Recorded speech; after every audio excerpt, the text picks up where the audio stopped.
आप सुन रहे थे सीएम योगी आदित्यनाथ को, जहां उन्होंने एक बार फिर से एक रिपोर्ट कार्ड पेश किया है। सरकार ने बीते सालों में जो भी कुछ काम किया, जो योजनाएं चलाई और खासतौर पर विपक्ष पर एक बार फिर से सीएम योगी निशाना साधते नजर आए और एक बार फिर से उन दंगों की उन्होंने याद दिलाई जो एक भाइयों की जोड़ी की वजह से, जहां पर संकेत दिया है कि जिस तरीके से उनका हाथ मिलाया गया था, उसके बाद जो दंगे हुए उस पर सीधे तौर पर ना कहते हुए भी उन्होंने अखिलेश सरकार पर एक बार फिर से निशाना साध दिया। बुलेटिन में आगे बढ़ेंगे और खबरों की शुरुआत करेंगे एक बार फिर से, जहां आपको बता दें कि यूपी और पंजाब समेत 5 राज्यों में विधानसभा चुनावों के बीच अब मायावती की पार्टी बहुजन समाज पार्टी के सांसद मलूक नागर ने लोकसभा में कहा कि प्रधानमंत्री नरेंद्र मोदी इतने सूक्ष्म स्तर पर जाकर काम कर रहे हैं कि उनकी कोई काट नहीं है और ऐसा माहौल बना रहता है, ऐसा माहौल लग रहा है कि इस सरकार में दलितों और पिछड़ों को न्याय मिलेगा नहीं। ऐसे में नागर ने राष्ट्रपति के अभिभाषण पर धन्यवाद प्रस्ताव पर चर्चा के भाग लेते हुए उन्होंने कहा कि अभिभाषण में दलितों, कमजोरों, गरीबों और पिछड़ों के लिए बहुत चीजें हो सकती थी, लेकिन अगर ऐसा नहीं है तो मैं मानता हूं कि इसके लिए जिम्मेदार हम लोग हैं, विपक्ष के लोग हैं। विपक्ष अपनी जिम्मेदारी नहीं निभा पा रहा, इसीलिए ये लोग इतने हावी हो गए हैं। जो चाहते हैं कर पाते हैं। उन्होंने देश में पिछले 70 साल से दलितों और पिछड़ों के साथ अन्याय होता रहा है, लेकिन अब जाकर लगता है कि ऐसा माहौल बना है कि पिछड़ों और दलितों को न्याय मिलने वाला है, क्योंकि इसी सदन में आकर प्रधानमंत्री बोलते हैं कि इतने दलित मंत्री बने हैं और इतने पिछड़ों को मंत्री बनाया है। प्रधानमंत्री की सोच देखकर गरीबों और कमजोरों के लिए न्याय की उम्मीद जगी है। ऐसे में नागर ने जम्मू कश्मीर में गुज्जर और बकरवाल समुदाय की परेशानियों का जिक्र करते हुए कहा कि राज्य सरकार और उपराज्यपाल की सोच तो अच्छी है, लेकिन पिछले 70 साल से वहां के अधिकारियों की मानसिकता इतनी खराब है कि पिछड़ों को न्याय नहीं मिल पा रहा। साथ ही उन्होंने समुदाय की बस्तियों को राजस्व गांव घोषित करने की भी मांग केंद्र से कर दी है।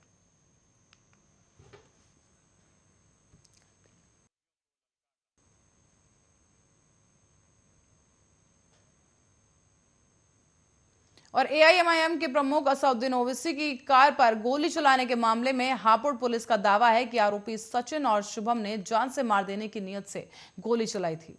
एसपी ने एक न्यूज चैनल को बताया है कि आरोपियों ने पूछताछ में बयान दिया कि दोनों ने ओवैसी को जान से मारने के मकसद से गोली चलाई थी। हालांकि भागते हुए गोली चलाने के चलते गोली कार के निचले हिस्से पर जा लगी।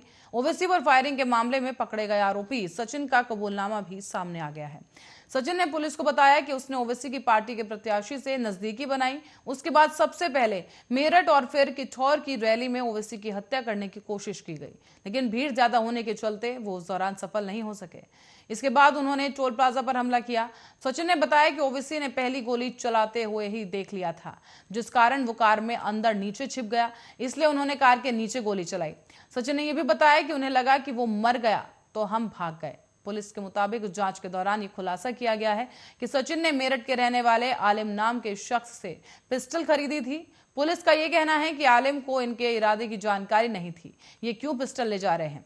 पुलिस के मुताबिक जांच में इस बात का खुलासा हुआ है कि हमलावरों ने उसी पिस्टल से असदुद्दीन ओवैसी के काफिले पर फायरिंग की थी, जो कि आलिम से ली गई थी। पुलिस ने हथियार मुहैया कराने वाले को भी गिरफ्तार किया है। साथ ही आपको बता दें, इस मामले में आगे की कार्रवाई जारी है।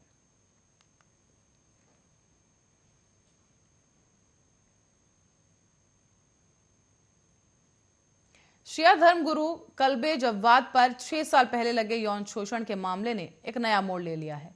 इसी मामले में अब इस्लाम से हिंदू धर्म अपनाने वाले जितेंद्र सिंह त्यागी समेत 8 लोगों के खिलाफ लखनऊ के सादतगंज थाने में एफआईआर दर्ज की गई।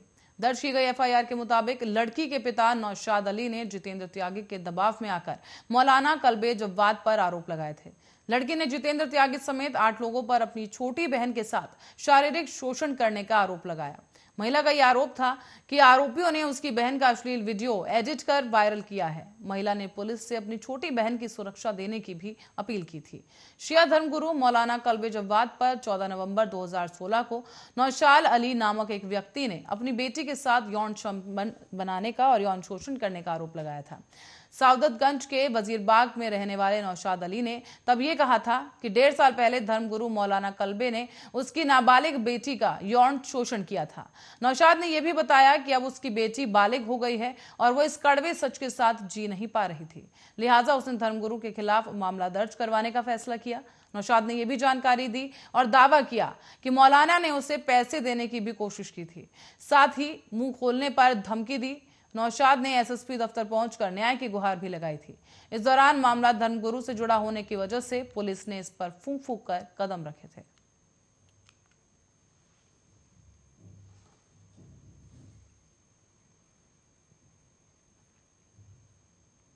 कोरोना की बात करेंगे तो यूपी में आपको बता दें कि कोरोना की तीसरी लहर कम होती दिखाई दे रही है। रोजाना नए मामलों की संख्या में गिरावट देखी जा रही है, पर इसी बीच देश के ज्यादातर राज्य फिर से एक बार धीरे धीरे स्कूल और कॉलेज खोल रहे हैं। इसी कड़ी में राष्ट्रीय राजधानी दिल्ली के बाद अब उत्तर प्रदेश में भी स्कूल खोलने को लेकर गाइडलाइंस जारी कर दी गई हैं। प्रदेश में 6 फरवरी के बाद स्कूल और कॉलेज खोल दिए जाएंगे। स्कूल और कॉलेज केंद्र की गाइडलाइंस के तहत खोले जाएंगे, जिसमें स्कूल परिसर को साफ रखना, सोशल डिस्टेंसिंग का पालन करना और मास्क पहनना, फेस कवर करना अनिवार्य होगा। इसके अलावा पूरे स्टाफ और शिक्षकों को वैक्सीनेशन की दोनों डोज लगी होनी चाहिए। प्रदेश के अपर मुख्य सचिव अवनीश अवस्थी के मुताबिक 7 तारीख से स्कूल खोले जाएंगे, जिसमें कोविड-19 का पूरे तरीके से पालन किया जाएगा। स्कूल 9वीं से 12वीं क्लास तक खोलेंगे और स्कूल खुलने को लेकर शासन की ओर से विस्तृत आदेश जारी किए जाएंगे। चरणबद्ध तरीके से स्कूल खोले जाने के निर्देश होंगे। जानकारी के मुताबिक यूपी के सीएम योगी आदित्यनाथ ने गोरखपुर में बीजेपी पदाधिकारियों की बैठक में कोरोना नियंत्रण के बारे में बात की और बताया कि कोरोना की तीसरी लहर को पूरी तरीके से कंट्रोल कर लिया गया है।